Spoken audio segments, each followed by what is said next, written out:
My name is Carrie Roberts, and I'm here to give you some marketing tips on how to use chatbots. But you may be thinking, awesome, I want to do chatbots, I want to use them, I hear they're great, and you get it and you do it and nothing happens. And it's not because of the platform or the chatbot, it's simply because you have not figured out how to communicate your brand and how to talk with your customer. So today I'm going to take you through the process that I've used and have found extremely helpful. This process has allowed me to not only attract clients, but the right clients. They come to my website, they are able to get the answers they need, and I'm able to get the information that I need, which cut my time in half when it came to generating leads and getting sales. So let's get started and help you make your chatbot successful for you and your company. So the first thing I'd recommend when you're starting to create your chatbot conversation is to go big picture first. And that means getting really clear on who you are as a brand. And it doesn't matter if you're a solo entrepreneur or you're a marketer working for a big company. It's necessary to be really clear on who you are as a company.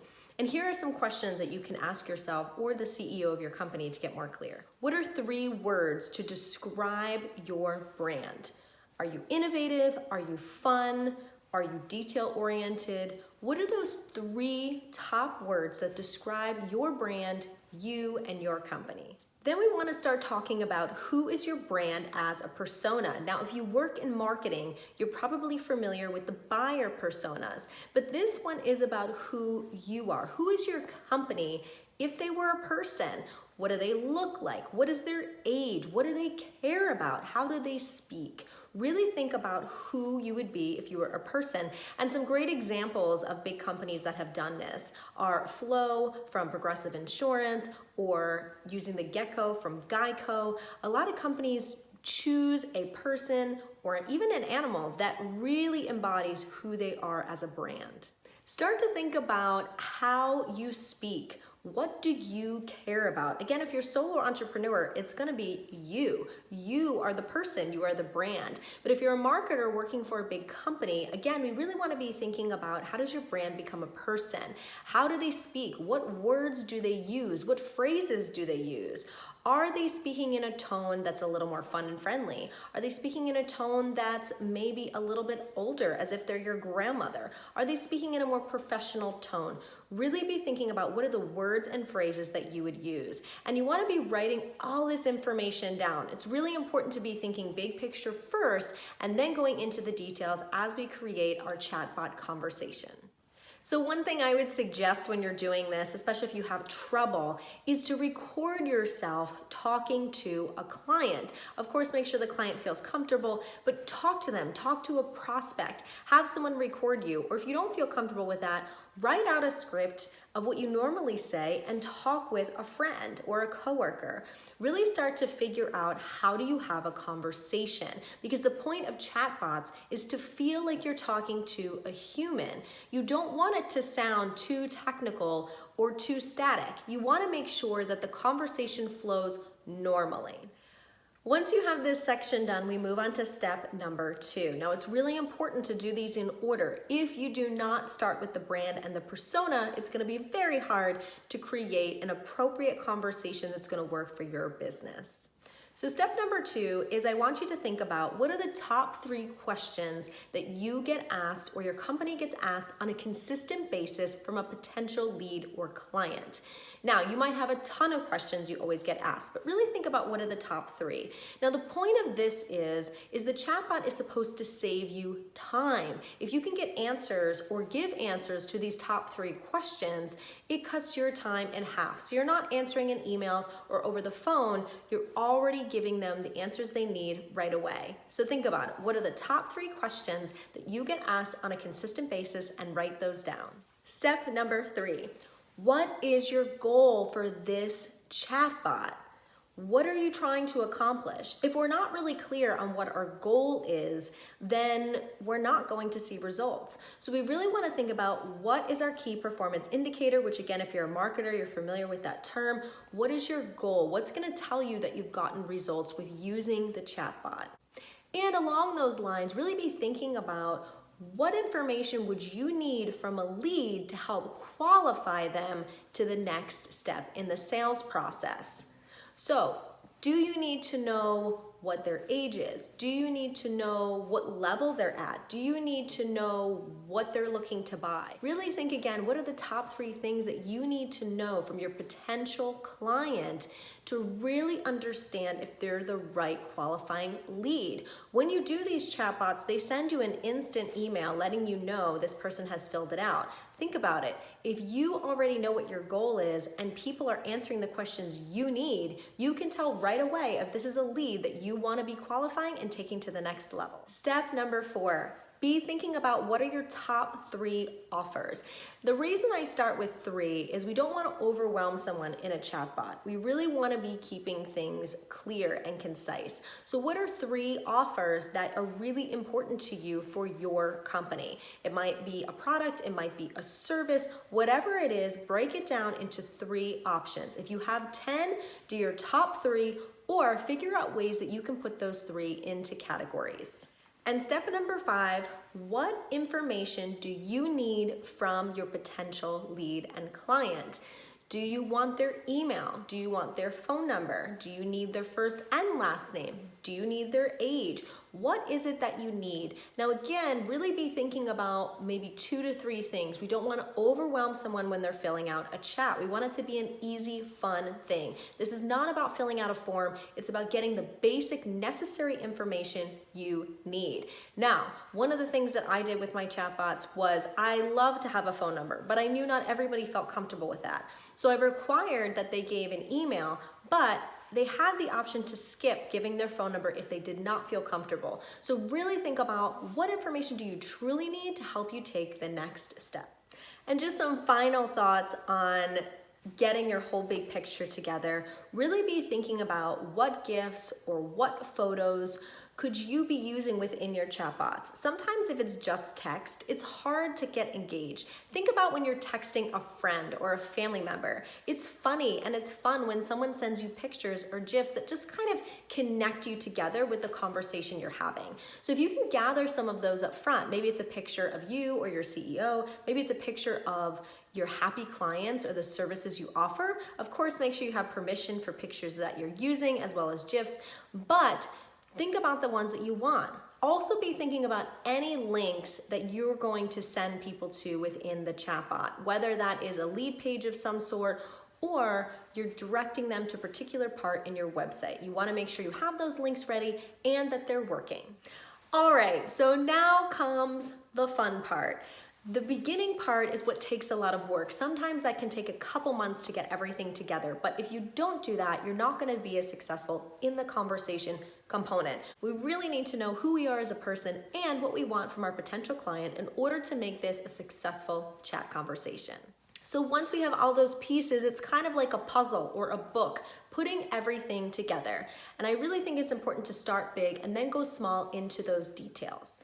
So the first thing we're going to start with is an outline, or think about it like a table of contents in a book, and just write that out on a piece of paper. And within an outline, this is kind of just a rough draft. You want to be writing out option number 1. What are the things that include under that? Option number 2, what will include under that? Kind of get all your thoughts that you have into a basic outline. Number 2, we're going to create a connection chart or a flow chart. If you've ever done website design, it's kind of like a sitemap as well. So what you're going to do is think about how all this conversation is going to connect. So we're still not going too detailed in our conversation just yet, but you want to be outlining what's going to happen one by one. So once somebody connects with you, maybe one of the first questions you want to ask is, are you interested in this, this, or this? And you can give those as button examples. And each one that somebody chooses leads to the next spot. And I like to think about this as a choose your own adventure. If you remember those books from the 80s, they were great because each one you chose took you to a different thing and you could go back and do them again. And that's how we want to be thinking about the chatbot as well as our flow or connection chart. If I click on one thing, where will it lead me to? And then where will that button lead me to in the next spot? And really think about how everything is going to be connected. And if you look at your design or your sheet of paper, I also like to do this on a whiteboard. I think it's really helpful. You are going to have this huge interweb connection between your chat. And it might seem a little crazy, but this is where it makes the difference. The idea of the chatbot is to think about what is the thing that your potential lead is going to be asking, and can you answer that in those options? So number 3, we're now going to get a little more detailed and create a script for our flow. So we want to be going back to our brand.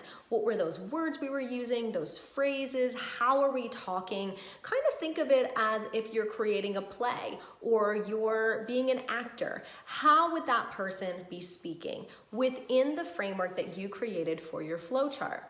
So would somebody be saying something to the effect of, "Awesome, let me show you our options"? Or would they be saying something like, "I'm so excited to show you the options that we have today. You're gonna love them."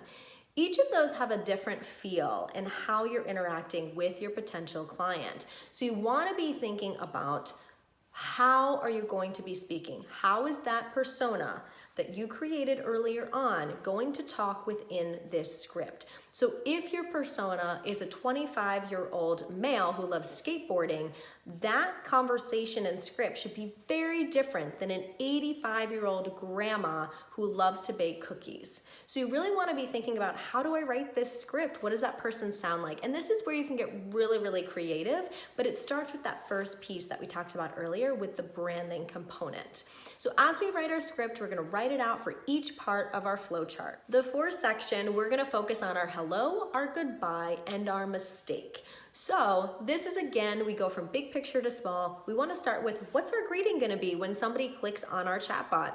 Is it going to simply be hello? Is it going to be, "Hey, I'm super excited you're here today. How can I help you?" Really go back to that brand, and how would that person, that brand, interact with someone if they met them for the first time in person? And the same thing with a goodbye. Do you want to end with a goodbye? Do you want to send "see you later"? Do you want to end with them going back to your website? You choose how you want to end the conversation. Now, the other component we need to think about is if there's a mistake. If somebody writes something that the chatbot doesn't understand, we need to have a response to that. And it's going to happen. Chatbots are not perfect, and it's something that we continue to work on and improve. And so we want to have a reaction to what would happen if there was a mistake. Are we simply saying, "Oh, I'm sorry"? Are we saying, "Oh, I can't find it, let me go look for it"? You really want to, again, be thinking about, what is your brand? Who is the persona? What would the 25-year-old skateboard male say versus the 85-year-old grandma who loves to cook? Really be thinking about how they would react if they made a mistake. And then number 5, we get into the really minute details, and this is where we start thinking about how quickly should each message come. Now, they can come from 1, 2, or 3 seconds. Now, you don't want them all to be the same. So if you're doing 1 second, one after the other, it's gonna feel too intense. Do you want that feeling? Would your persona want that? Maybe if you're giving 1 quick word answers, it might be appropriate.